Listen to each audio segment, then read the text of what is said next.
Hello, everybody, and welcome to the next episode of Solar Sidekicks. My name is Pat Southwell, and I will be your host for this episode, which is number 32, and this will be the fourth one of our All Energy series, and we've recorded all of these back to back. So, yes, I am slightly weary, and the time here is about 10 to 9 at night. I'm used to recording these first thing in the morning, so forgive me for anything I may or may not say, but I think we're up to it. We just had a feed and we should be right to go. All right, first of all, I'd like to acknowledge the traditional landowners of where we're recording this today, and that is the Boonwurrung people of the Kulin Nation, and I pay my respects to all elders, past, present, and emerging. Thanks again to Stephen Spring from Omnidian, who was the guest on episode 31. That was really techie with you, Steve.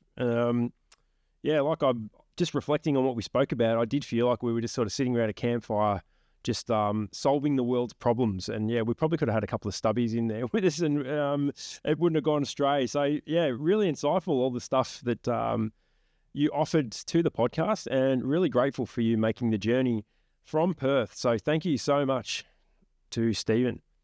All right, let's get into our final guest for the show that we have as part of our All Energy series. Our guest today, we have a very special guest, and she has made it from Tasmania. Northern Tasmania, we have Tailah Mowat from Genr8. Now, was that all okay, Tailah? Did I say all that correctly? You got it. Perfect. Yes, good stuff. Thanks for coming in, Tailah. Thank you for having me. No worries at all. It's an absolute pleasure to have you here and to be part of the show. So, is this your first All Energy that you're in Melbourne for? Yeah. How are you feeling about All Energy? Like, what do you think? What do you think you're going to see? Once you sort of hit the halls in the city, and it's all opened up, and you can see all the people in the industry. What are you expecting? Is there anything you're expecting? I feel like it's going to be bigger than I'm expecting. Like, Yeah, it's just going to be like a surreal experience of how big it actually is. yeah, And like, we come from such a small part of Tassie. yeah. We see what we do, and like what the boys bring back from All Energy each year. Yeah. And yeah, it's going to be exciting to see it for myself. Yeah, for sure. Oh, absolutely. I think you're in for a bit of a treat, and yeah, you probably can't really prepare yourself too much because you're going to be in for a bit of a shock. I think it is quite big. Yeah. There's a lot happening. There's a lot of money being spent in there, and it's sort of the who's who of the industry a bit. Like, you'll see a lot of people that you may have heard about, and yeah, it's a really great couple of days. It's quite tiring though. It's quite tiring. So yeah, that's what I'd be mentioning to you. All right, Tailah. Well, you're from Northern Tasmania. Where are you working and living and everything? Is that Devonport? Is that you're in and around Devonport? In and around Devonport. We Yep. work out of Latrobe. Latrobe. Which is about 15 minutes from Devonport. Not too far away. No, but we cover the whole northwest coast. Yeah. So that's everything from the whole northwest coast. So anything from in and around Burnie. Yeah. Yeah. Ever go out as far as Stanley? Yeah, the boys Yeah. are actually there today. They're out there today. They have been, and Yeah. unfortunate I missed that one, all the travel, but Yeah. that's all right. Do you ever head down south, like into the places like in the southwest, like Strawn and Rosebery and that sort of areas? I haven't personally, but we definitely have been. Yeah. It's definitely in for a long day. Yeah, that is. Oh, the roads around there are like really tight. And, yeah. Yeah, it's a bit of a trek. Yeah, for sure. Even though Tasmania is quite a small state compared to the rest of Australia, but it's still quite big. It's actually still quite big, and it's hard to get around in a day, really. Yeah, for sure. Yeah, definitely. When you've got work to do. Yeah, for sure. So you are an apprentice electrician, and you're in your third year. Is that right? Yeah, just ticked over. Just hit your third year. Yeah. Yeah, right. Crazy. Yeah, for sure. How do you feel about being an electrician? Like, I suppose what brought you into the trade? Well, I was halfway through grade 12. Yep. And I was being really heavily pushed into going down the university path. Yeah, right. Really couldn't put a firm answer on what I wanted to do. Yeah. And I had... What were you being pushed into? Like, what was someone there, or were there people there, just like teachers and that sort of stuff, that saying this is what you really need to be doing to be successful? Yeah, I was quite strong in maths and sciences. Yeah, right. So that was... So they wanted you to be an engineer or something like that, or engineer or chemist or something down those paths. But I couldn't see myself moving away. I really do love Tassie. Yeah, fair enough. And yep. And yeah, everything's great and family and everything's right where I want it to be. And it was just too daunting for me, I feel. Like I did want to stay close to home, and like the fear of the unknown of even if I wanted to go down that path. And especially like if I wasn't to get a scholarship or something with that, I would have debt at the end of university, which wasn't all that attractive really. But look, I feel it's not for a lot of young people. I mean, and it was even the case like when I was sort of going through that, 20, 25 years ago, that was still the case. But I feel it's even worse now. The debt is insane, and you kind of, I do feel like a lot of young people do sort of get pushed into it a little bit. Yeah, absolutely. Yeah. I still have friends that have got HECS debts. They're in their 40s, and they've still got HECS debts, and they've come out of it not really doing anything. No.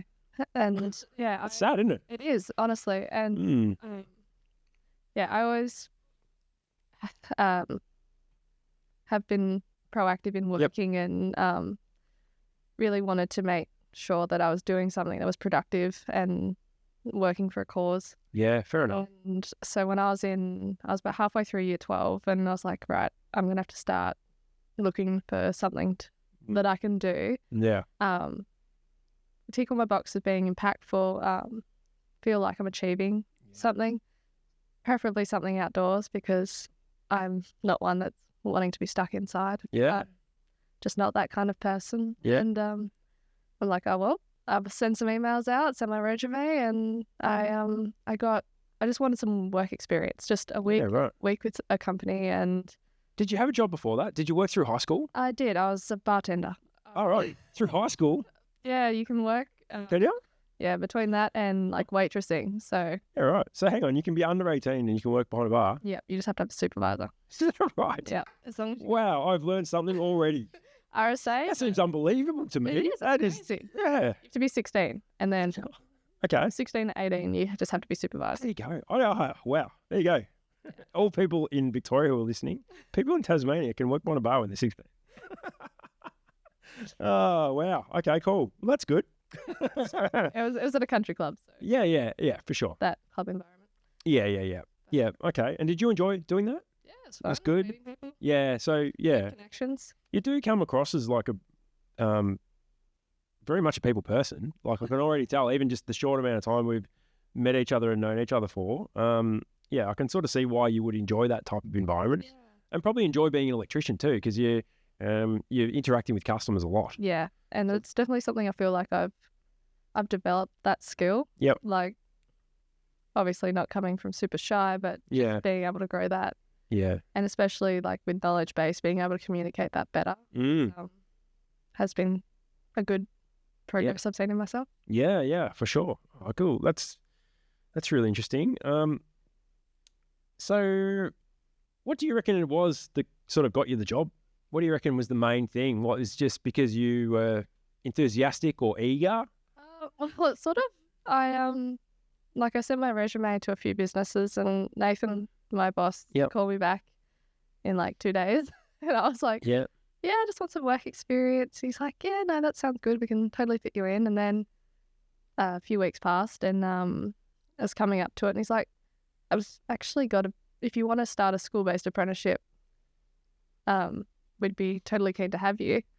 And I said, I'll have to have a think about that, because I was still in school. I was still doing all my pre-tertiary subjects. I was still striving for that ATAR that I the one you always thought I always wanted. Yeah. And so I was like, wow, I'm taking one day out of my week just to go and try something that I want. So you did a school-based apprenticeship, did you? So you did, okay, right. Yeah, so I did 1 day a week for 5 months. And then pretty much I finished my last exam. Yeah, right. Next day I was out on the tools. What day was that? Did you go on as your field work? Like, was that a Tuesday or a Wednesday or something, or was it different every week? No, it's every Tuesday. Every Tuesday. Did you look forward to that Tuesday more than the other days? Is that how it went? It's sort of, it happened like that. I was like, oh, I've got so much work to do, but I'm actually coping really well because I'm looking forward to this day. That's cool. Yeah. Do you reckon it helped you get through year 12? Definitely. Having that day outside was...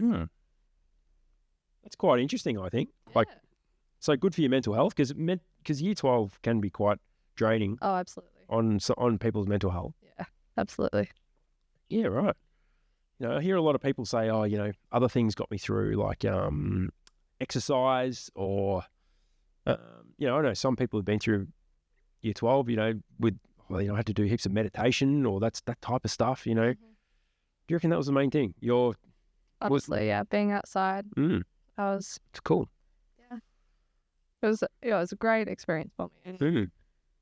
It was a good idea in that I would see what was happening, what the work was going to be like. Yep. Before I tied myself down to a whole apprenticeship. 4 years. Yep. Obviously, I'm still not sure what I wanted to do, but I was happy I took that step, and it didn't take me very long till I figured out that is the path for me. Beautiful. That's great.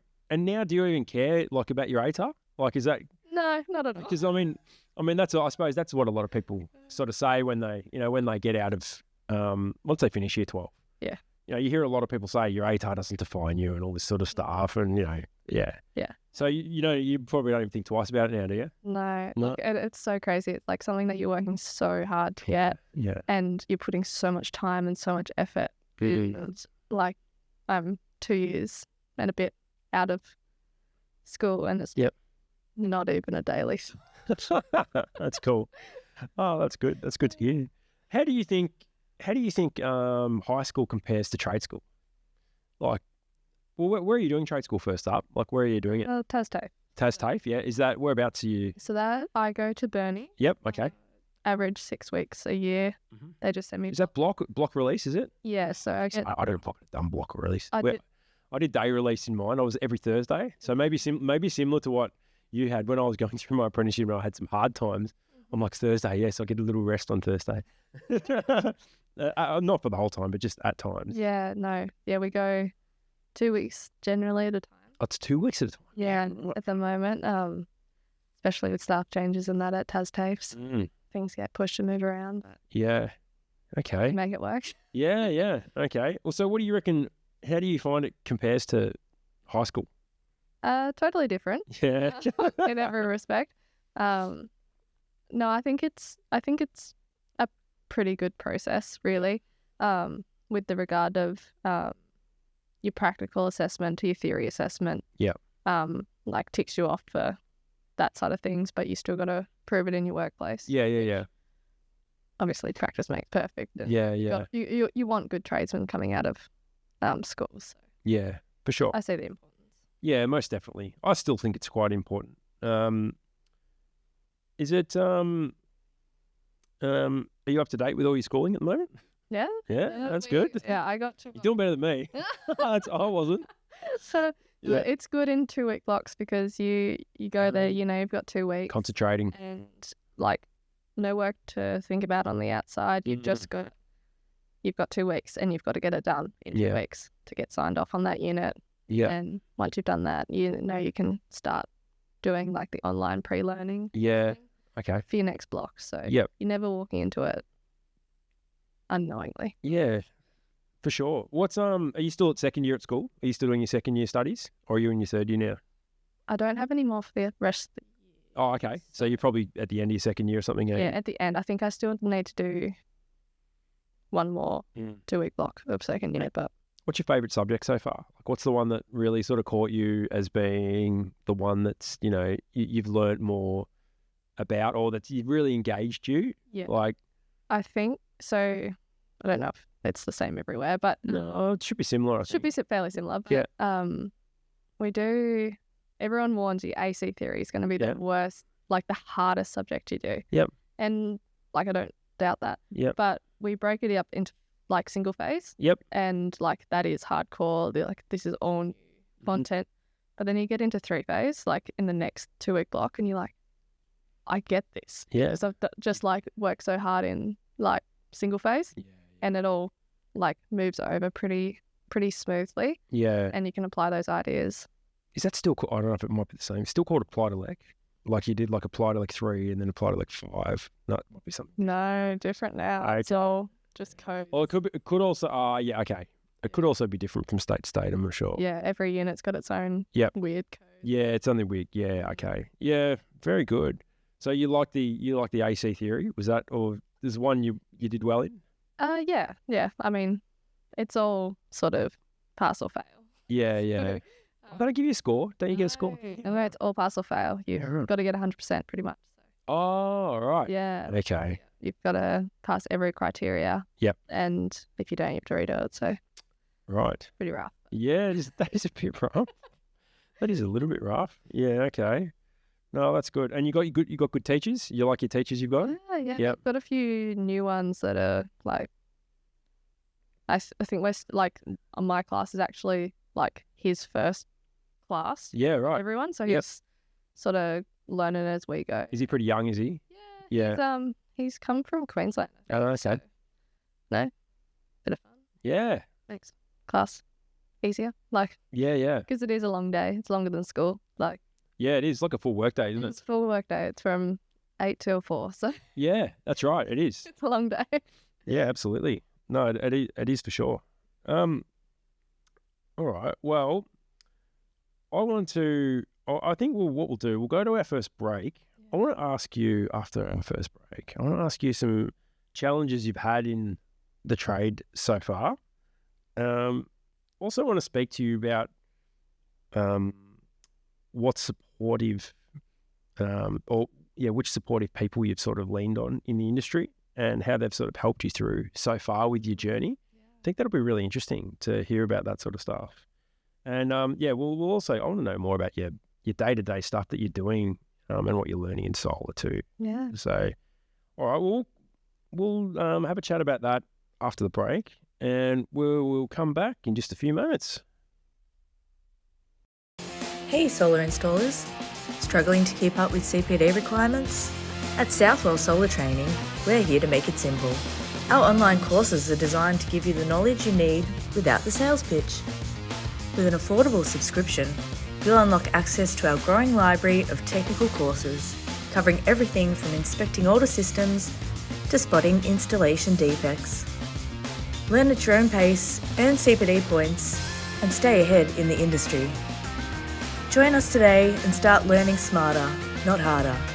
Visit www.southwellsolartraining.com.au and get your CPD the easy and affordable way. Okay, and we're back. All right, that was a nice little break there, Tailah. Yeah. Yeah, that was actually a good chat. Probably a chat that won't make the airwaves with some of the stuff we spoke about there, which was no, that was good. Very, very good stuff. All right. I want to ask you, okay, so being a female apprentice in our industry, it's clearly against the stereotype. It's obvious. Most electricians or, a lot of tradespeople in building type trades are male, and it's a male dominated industry, especially in solar as well. How do you go with those? There's obviously going to be some challenges that are going to be thrown your way being a female apprentice. Have you found it so far being a female in a male dominated industry? Overall? Yeah, let's start with overall, and then I'll dig into a few of the details about it. Yeah, so overall, what do you reckon so far? I really do love my job. Yeah. I enjoy the work. Obviously have come across some challenges. Yep. Differing opinions and a bit of concern for me, but yeah. It's been good. I've been able to change a few people's opinions about it. And where are the concerning, where does the concern sort of come from? Is it like more about customers, or is it peers or people you've worked with, or maybe other trades or anything like that? Where do you think the greatest sort of, I mean, you do say concern. It's not to say you're that much concerned about it, but where do these, well, I suppose, where do these issues sort of arise? Is it customers, you think, or do you think it's the tradies? Other tradies are fine. Yeah. Most of the time. Yeah. That's good. Yeah. Been really positive in that respect. I've never really had an issue. Yeah. I don't recall. Oh, that's good. It's good to hear. Yeah. But yeah, customers can be a bit on the other side. Yeah. Just general concern. But do you reckon that's because of the way a lot of them have been brought up, not seeing female tradies around? Absolutely. And not conditioned to it? Yeah, I think they just get a picture in their head of who's going to be rocking up at their house to do this job or whatever, and then I knock on their door and say hi, and I think they're just not expecting it, and they just don't know how to take it. Which is fine. I don't mind. I'm happy to chat and explain what I'm doing, and they most of the time come around. Most of the time come. That's good to know. Some don't. Do some not come around? And they're always like, you can tell they've got in the back of their head that you may not know what you're doing because they've their own preconceived ideas about the way the world is. Yes. Some battles, you just aren't gonna change their mind. But it's good to change at least some part of their opinion. Yeah. But I accept that. Yeah. It's gonna be what it's gonna be. I know that. So did you when you chose to be going to the trade, you seem like a really intelligent person. You would have known there may be some challenges. Oh, absolutely. Yeah. I was not. No, you would. Yeah, that's right. So probably nothing too much has surprised you. Is about what you thought it would be roughly, or you reckon? Yeah. Yeah. I probably thought it was going to be more difficult than other trades from not so much electricians, but from all trades that I am in interaction with. But honestly, it's been great in that respect. Yeah. No one's really had an issue with it in that from that area anyway. That's so good to hear. Because I think we've come a long way in the industry with this sort of stuff. And we sort of, as I mentioned in the break, like if this was sort of 10, 15 years ago, you probably wouldn't have had the same success. Yeah. You may still have been able to, I suppose, if your skin was thick enough and you wanted to stick it out, you would have been able to, but you shouldn't have to. No. This is the thing. Yeah, that's, it was probably pretty important for me when I was finding somewhere to work. Yeah. There wasn't too many people's opinions to change. Yeah. Because, you're already got an uphill. Yeah. So. For sure. Like, it sounds like your employer now is like quite inclusive and quite progressive, fair to say. Absolutely. Yeah, we have a great work environment and everyone's on the same page. Yep. Yeah, it's a good, every day is easy to go to work. So. That's so good. Yeah. No, I do. I love my job. Yeah. So good to hear. What about trade school? Do you got any other females in your trade school class or anything like that? There was. Yeah. One girl dropped out. Yeah, okay. But from what I can tell, we sort of average one class maybe. Yeah. A class of 15, 20, 10, is that right? 10 to 12. 10 to 12? Yeah, okay. But that's actually not too bad, honestly. That's it should be better, obviously, but that's yeah. That's not too bad. Like we've got at the moment, I think we moved recently from 1% of solar installers female up to 2%, or accredited solar installers and designers. We're up to 2%. So we've doubled it, which is still set pretty low bar though, but that's 1 in 50. Yeah. So, if you're getting 1 in 10, I mean, that's not necessarily in solar, that's in all electrical. Electrical, yeah. Yeah, I do feel like we've lagged a little bit with the amount of females in solar. It's getting better, like I've mentioned, but because I must say I never had a female in my trade school classes. No, basically when I did it, we had the I think we shared a building with the hairdressers, and they were all female, and that's the only time we saw them at TAFE. That's the only time we saw females at TAFE. Yeah. There just wasn't the opportunity. Well, yeah, hardly was the opportunities back then. So it's good to hear about that. And your trade school teachers, like, they've been really helpful. Like, or you mentioned they've been good. So yeah, no, they don't treat me any different. It's I hope not, because I'd rather be treated the same as everyone else. For sure, that's good. Well, this is actually really positive. Like, I mean, I feel like if I just kept asking you questions about this, I'd be trying to make something out of something it's not. Like, it sounds like you're actually quite happy with the way things are going, and you've had a small amount of challenges, and there's been some issues with people who've got either preconceived ideas or just see the world a little bit differently. But you've been able to work through that, which is quite good. Yeah. It's really positive for the industry. That's actually something we can show females who are, quite young like yourself, wanting to get into the trade. Mm-hmm, absolutely. Yeah. So you recommend it to people like females who are wanting to get into the trade? Yeah, absolutely. Yeah.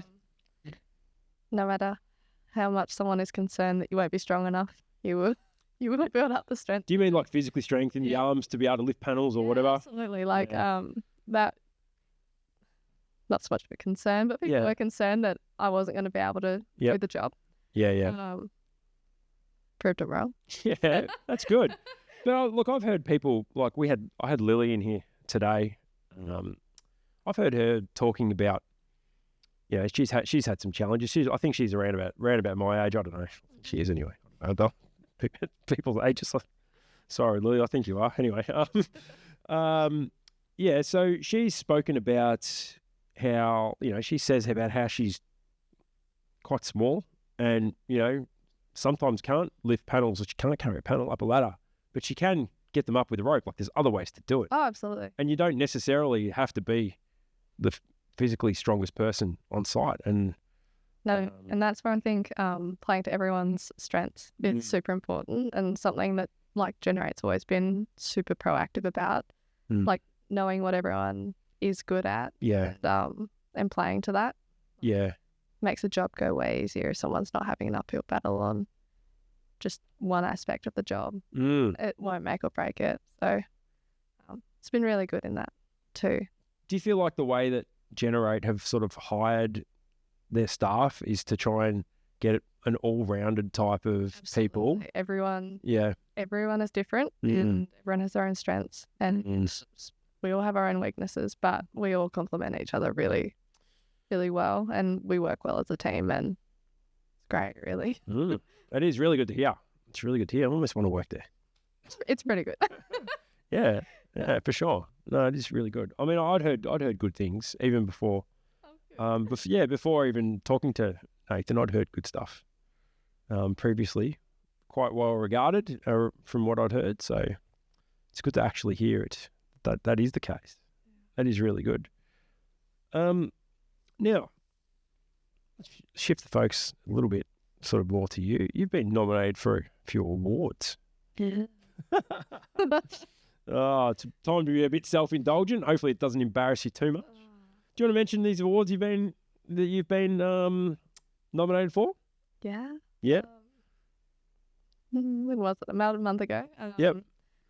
We went to the NECA Awards night in Tassie. Yep. In Hobart? Yeah, in Hobart. Yep. Down at the casino. Yep. And I was nominated for Women in Energy Award. Came runner-up in that, so... Congratulations. That's pretty cool. No, it was good. What did you get for that? Did you get a little plaque or something, or some type of little... Oh, did you? Yeah. Oh, cool. Name on it. And... Yeah. Yeah, it was good. Oh, that's good. Yeah. That's good. Did you know the winners who were... Had you met them before or anything like that? Before, no. No, since then we've been in contact. You connected? Yeah. That's cool. Yeah, really good. Yeah, right. We're doing like a Women in Trades Christmas. Oh, yeah. It's all planned. It's like... Cool. Yeah. It's all organised. They just are on it. Oh, that's awesome. That's awesome. Are they from your sort of area, or are they other parts? Are they in Hobart or something like that? So this group's statewide. Oh, it's statewide, yeah. But the girls who run it are from Launceston. Oh, okay, cool. And it's like all trades. Yep. So there's a lot of girls. Yeah. Across different trades and. Is that like all? Do they class that as all like building trades kind of thing? Trades, yeah. So you're like. There's even a few mechanics in it. Oh, okay. So more kind of blue collar workers. Yeah. But the girls who run it are electricians. Yeah. Cool. Yeah, that was cool. Yeah. Yeah, super on it, and they've got a few different businesses themselves that work in making trades easier for women. Yeah. They focus on like just being out on the road, making it a lot cleaner and sanitary for women. Working in that space, which can be kind of gross when you're going to site. But oh, look, this is that's probably something that's not quite up to speed, is it? Yeah, no, for sure. But thanks to them and thanks to a lot of other people, it's getting a lot better. I have heard it's got better. I've even heard like building sites in the city in Melbourne and that sort of stuff have been much more accommodating to women now, which has been good because so it should be. Really, it's not. It's a basic human right. Anyway. And too, like for myself personally, we're working at someone's home most of the time. We're not so much on construction sites. Yeah. I mean, we are every now and again, like everyday occurrence for me. So it doesn't impact me personally as much as other girls it would. So yeah, cool. All right, good stuff. So that's that was Nika. Nika, yeah. So is there another one? Yeah. Yeah. It's a bit more of a smaller award, but oh, look, don't talk it down. No. No, the Devonport and Greater Area Rotary Club. I've been nominated for their Young Person of the Year award, so we'll see how that That's a big deal. It big nomination. Yeah, it is. Well, hang on, you're talking this down a little bit, right? So Devonport. I'll try test my geography here. Last time I checked, Devonport had about 30,000 people there. Does that sound about right? Yeah, probably. Yeah, and then you got surrounding areas, maybe include another 5,000, maybe. I mean, that's a lot of people. Yeah. A lot of young people there too. Don't talk it down too much. That's a lot of people. That's a lot of people. Oh well, congratulations for the nomination on that. I wish you well. When do you that must be coming up pretty soon. You'll find out about that. So I fly back home Wednesday afternoon. Yeah. And Wednesday night is the evening. So cool. Well, I wish you all the best with that. Hope it goes well. Thank you. And the Nika one, that was like about a month or two ago, was it, or something like that? That was September. Yeah. Yeah. Well, sounds like you're going places with it. Yeah, for sure. For sure. Oh, that's cool. All right. Well, I reckon we'll go to a second break now. When we wrap up, I want to ask you a couple of technical things about solar and your favourite parts of being in the job and those sort of things. So I'm not going to quiz you on stuff. No, you're right. But yeah, I can. I'm just interested in the things you enjoy about solar specifically, because we've spoken a lot about electrical stuff. Yeah. So I'm interested because you are doing a lot of solar, aren't you? Yeah. So we'll have a little chat about that. Yeah, absolutely. All right, cool. Well, all that and a few other things coming up. Hey, solar installers. Struggling to keep up with CPD requirements? At Southwell Solar Training, we're here to make it simple. Our online courses are designed to give you the knowledge you need without the sales pitch. With an affordable subscription, you'll unlock access to our growing library of technical courses, covering everything from inspecting older systems to spotting installation defects.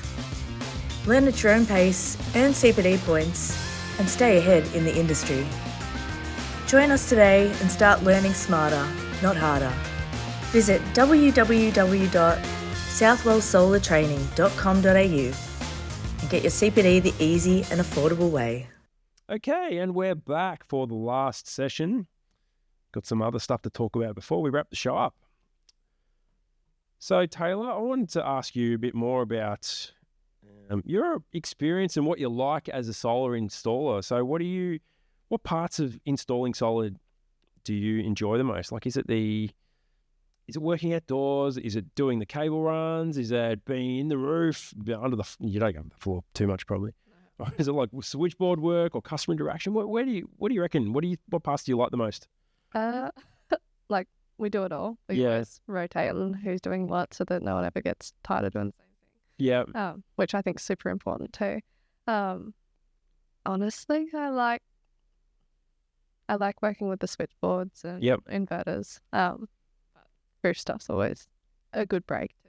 Yeah. Working with batteries and 2 different types of batteries. Yeah. What batteries do you normally work with? At the moment, we're working with Powerwall 2s. Yeah. And BYD. BYD. Yeah. So I'm assuming you're going to be doing the Powerwall 3? Yes, we've actually got some in the workshop. Have you? Yeah. Just got approved a couple of days ago. Yeah, exciting. Yeah, cool. How do you feel about that? Like, what do you reckon about the DC being all in the one inverter now? Like, what do you reckon that's I'm actually quite amazed that it's all in the one unit and they've got it so compact. What do you reckon? What do you reckon about the Powerwall 3? I think it's going to be good. Yeah. Like, obviously, we've installed Powerwall 2 and we've installed it with Fronius. Yeah. Which, love Fronius. Yeah. But I think it will be good to, like, in terms of looks being just for the customer. Yeah. Just being a single module on the wall with a gateway. Yeah. We've pre-wired one, so it should be good to install. Yeah. Bit of a different look for Powerwall 2, being a bit more of an industrial look, I guess. Yeah, the Powerwall 2 was pretty sleek looking sort of thing, wasn't it? Yeah. Definitely. Got a few of them now, and stacked a few, which was a bit of fun. Drilling into the front of the Powerwall is really scary. Yeah, I've never had to do that. Yeah, so like when you stack them one. Yeah, in front of the. Yeah, I've seen it done. Yeah. You've got to drill a 35 mil hole in the front of it. Yeah, right. To like join the cables. Are you worried you're gonna pierce, puncture something, or not so much that, but just ruin the face of it? Yeah. Like it's pretty. They do look nice. They do look nice. Yeah. Okay. Oh, that's cool. I've actually got one coming myself. Well, I'm building a house at the moment. And I've gone with the Powerwall 3. Yeah. It's pre-wired. Yep. We might even actually be in by Christmas, hopefully, which is pretty cool. But yeah, so that's coming. I'm looking forward to that. Seen a bunch of Powerwall 2s out in the field, and it's been such a good product. Actually, I think I've mentioned that 3 times today, the Powerwall 2 and how good it's been. Because it has. It's been out for years now, and there's been almost no issues with it. No. I'm expecting the same out of Powerwall 3, I hope. Yeah. Because they've got good support Tesla. So looking forward to that. What other parts? Like we just had a little discussion in the break about labeling. Yeah. You reckon that's I think you've got similar thoughts to me on labeling. You reckon it's quite an important part of the installation? And I see great importance of it because like I work in solar most days of my week. Yep. Being able to identify different systems and looking at older ones versus new ones and like that's fine for someone like me or yourself who works with solar most days, but like it's kind of like scary for someone who doesn't, and if labeling isn't there, like shutdown procedures so important, especially with like battery systems and delayed kick-in times for that. Like you could be like turn the mains off, battery takes 90 seconds to kick in, so you've got 90 seconds to test if it's dead. It's probably going to test dead. Yep. That, and by the time you're in the switchboard, you're major hazard. Really. It's a concern. You're right. It's a concern in our industry, that, and I mean the only real way around it is labeling at the moment to get your labeling right. It's a bit of a concern that it's an admin control that is what is keeping people from being electrocuted. Yeah. I don't know a better way around it. I don't know. Maybe you mandate kicking times or something. I don't know. I'm not sure what it is. No, but I find like labeling's not hard. Yeah, I hear a lot of installers like whinge about it because they think it's like really trivial. Like, people get picked up and get demerit points for it and that sort of stuff because they might get a label or two wrong. What do you reckon about that? Do you reckon that's you reckon installers should get demerit points for getting labelling incorrect, or what do you reckon? Like at work, we have a label kit, Mm. so you get a pack, and everything's in it, and there's not one label in there that you don't need, or you don't need an extra one. Like, as long as you've used that entire pack, like, you can't get it wrong. Yeah. So that's good. So your company must be using label kits from a good supplier. Yeah. So, because a lot of them, they give you too many, and the installers will just put all of them on there and then say, well, I haven't missed any. And that's... Yeah. Like, of course, it's like job by job base. Like, whether you have a roof space, so you need that roof sign. Obviously. Or how's this, right? I had one the other day with, it had, what was it? I think might have been an Alpha ESS, but it had 3 warning labels, and they were all exactly the same in the same spot. So yeah, the installer, that's what I mean. The installer just got the whole kit. So this is the thing. Like, I think this is where it's really important to get a label manufacturer with you on board who, well, is over the products and understands which ones are the right ones. Yeah. But then obviously you need the installer to understand the system and know what they're installing. Well, I mean, it seems silly, doesn't it? When you talk in such layman's terms like that, it seems like not an unreasonable thing to know actually what you're doing. Yeah. But yeah, look, if you're getting label kits where you use all the labels and that's right, then that's good. Like, then you know you're going to get it right. And so it sounds like they're the label kits that you're using. So hopefully hold on to that supply, whoever they are. Yeah, we got I think ours are custom. So they put all our contact details on it already, and bit of logos and bit of getting it all out there for us. But that's good. Well, hold on to them. Hopefully the label kits are good quality as well, because they're the ones that you go back to the job and you're like, oh, we did that. Yeah, for sure, definitely. That's when away, because it's got our logo on it. No, good.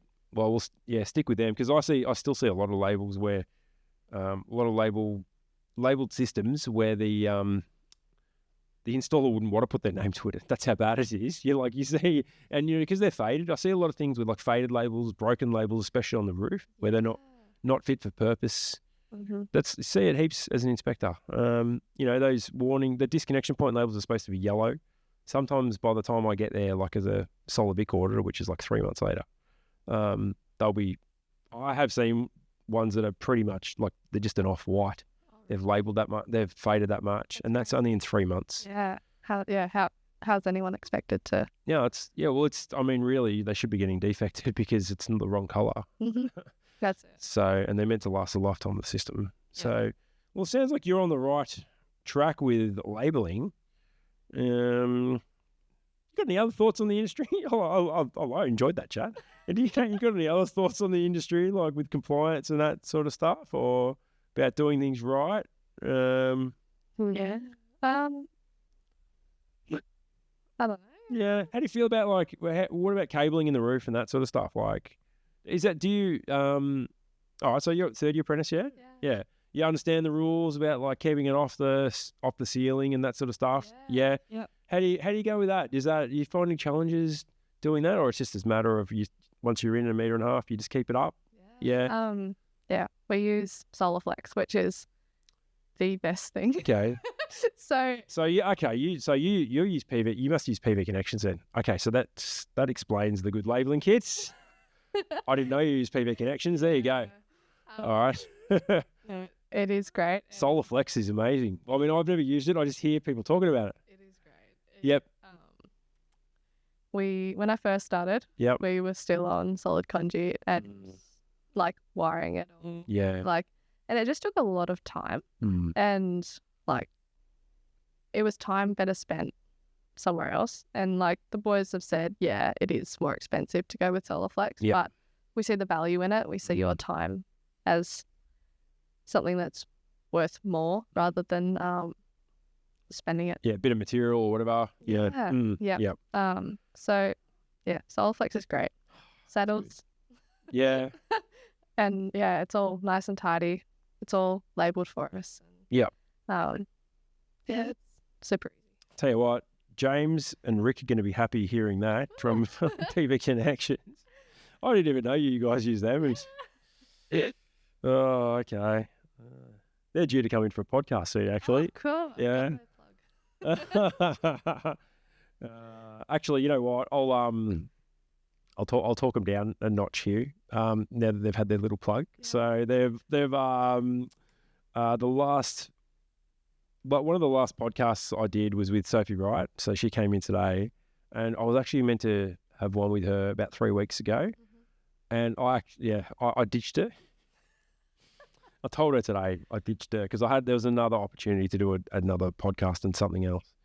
Anyway, as soon as that's happened, the first podcast after I've done that, I was meant to have James and Rick come in. And this was last Friday. And I got a call and James ditched me. Oh, no. He had something go really bad in the morning and just couldn't make it. And he's like, I'm so sorry, Pat. I just can't make it. We're going to have to rescoot it. I'm like, that's all right, mate. And I'm like, yeah, there's karma. I ditched Sophie and then James has ditched me. So there you go. There you go. Yeah, so he'll be... So sorry to talk you down there, James and Rick. But anyway, yeah. I think Taylor's talked your product up a fair bit there.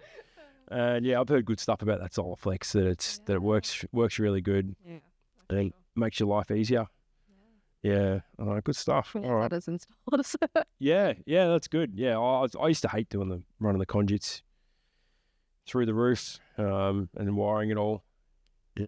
You know, there was a time when we didn't put it in conduit. Did you know that? Yeah. Go back to. You had to go back to maybe. What do you see? Okay, that's it. I reckon this might be one of the last things we talk about. But what do you see? So you see older systems? Yeah. Yeah. We'll often get called back to an old system that was installed.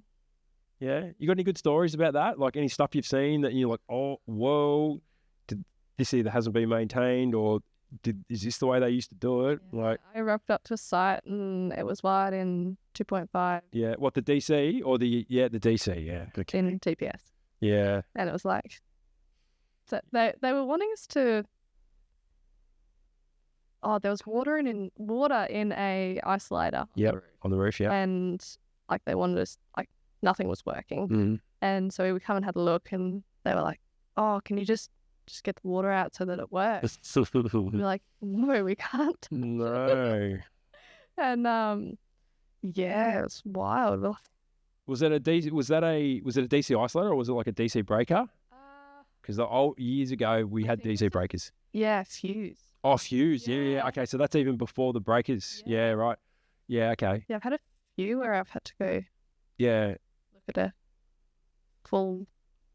Yes. Of water. So those fuses used to be in place when you used to have like 3 strings in parallel, like wired on a roof, and then they'd come down. All those strings would be coupled up together on the roof, and then they'd run the one string down. So when you've got 3, generally speaking, depending on your reverse current of your panels, but you'd have, if you've had 3 strings in parallel, you have to have string fusing on each of those strings. Yeah. So that's the way they used to do it. But a lot of them were only on the positive conductor, and the rules have always said you have to have string fusing on your positive and negative conductors. Mm-hmm. So I don't know what you came across, if it was just on the positive, but that... No, I think it was. Yeah. Yeah, on both, yeah. So it may have been a compliant system back in the time. Yeah. There's probably nothing against it. Yeah. Because that was, I know, Tassie didn't have rooftop isolators at the start. Victoria brought them in first, and then the rest of the country followed and cracked it at Victoria for bringing it in because it wasn't seen as a favourable thing at the time. No. But yeah, that's what we had to deal with. Not. Yeah, that's right. Yeah, I mean, it seems funny now. Like we used to screw the isolators to the side of the panel. Like that's just what we did. Yeah, and like we take off old systems and you're like, geez, they went to some effort. Mm. It's just crazy. Bolts and things, and we're like, oh, yeah, that's right. Spend some time up. Yeah, definitely. But yeah, most definitely. Yeah, no, the techniques are much better now, and it's much safer. Yeah. It's much better industry. now. Technology's evolved. Technology has absolutely evolved. And keeps evolving. Yeah, it's going to keep getting better and better, and it'll keep getting safer, and it's a great industry to work in. So, all right, well, I reckon we move to wrap things up now. Is that, just interested in your thoughts on the industry moving forward before we wrap up. Like, you see a bright future for solar and batteries in Tasmania and in Australia? Absolutely. Yep. I think, like, over the last few years, you've definitely seen, like, Tassie move pretty rapidly. Like, when I first started, we were still installing, like, 5 and 6 kilowatt systems on people's houses. Yeah. And now I barely do a 5 kilowatt. Everyone's up to 10. Yeah. That's what you can do. Yeah. And Tassie's the only state that requires, I'm not sure if only, but they require pretty much a building permit to put. The old building permit from Tassie, I do remember that. Yeah. Is that a council permit or something like the local? It's a local council permit or something. Yeah. Is that right? Minor works. Yeah, that's it. Permit. Yep. And so as soon as you go over 19 panels, that was it. It incurs another 1,000. Yeah. That's it goes based on the square meterage footprint of the panels on the roof, isn't it? Yeah, that's right. Yeah, because I used to work for True Value Solar, and we'd do a lot of stuff nationally. So there was a fair bit. I was the TAS manager for a while, so I remember that. Different rules. Yep, that's right. I remember that. So, yeah. I think they're working on it at the moment. Well, that was the same rule. It seems like a pointless sort of. Yeah, I know. I never understood it. So this rule was in place. So when I started at True Value Solar in 2012 and 2013, I was mainly doing it. It was the same rule in place, and I never really understood it then. No, and there's been talks and different people moving in and out of Parliament, so it all just changes and doesn't actually solve the problem.